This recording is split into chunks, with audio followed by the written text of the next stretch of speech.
అవుతుందని కాదని ఎవరు చెప్తున్నారు? ఎక్కడైతే 100 మంది జనాలు ఉంటారు అక్కడే దేవుడు ఉంటాడు. నువ్వు ఒక్కడివి కూర్చొని హోమం చేస్తే నీ దగ్గరికి దేవుడేం రాడు. సో ప్రతి చోట ఇప్పుడు శ్రీశైలంలో ఖచ్చితంగా అక్కడ స్వయంభూ ఆలయం అండి. అమ్మవారు ఉన్నారు, స్వామి ఉంది. సో కాబట్టి అక్కడికి దేవతలు వచ్చి కూర్చుంటారండి, దేవతలు ఉంటారండి. జ్యోతిర్లింగం అంటున్నాం.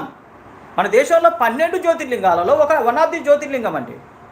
నేను ఇంత సులభంగా చెప్తున్నాను. ఆవుకి ఎందుకనండి ధాన్యం పెడితే మీకు పితృదోషం పోతుందని ఎలా చెప్తున్నాను? ఆవు కోసం. ఆవులో సకల దేవతలు ఉంటాయని అందరికీ తెలుసు కదండి. ఆ ఆవుకు ఏ రోజున ఇప్పుడు మీరు ఇంట్లో ఏదన్నా శ్రాద్ధం చేసిన తర్వాత, కర్మలు చేసిన తర్వాత ఆవుకు పెట్టొచ్చని చెప్తారండి. మళ్ళీ ఆవుకు తినిపించుకోకుండా ఉండమనండి.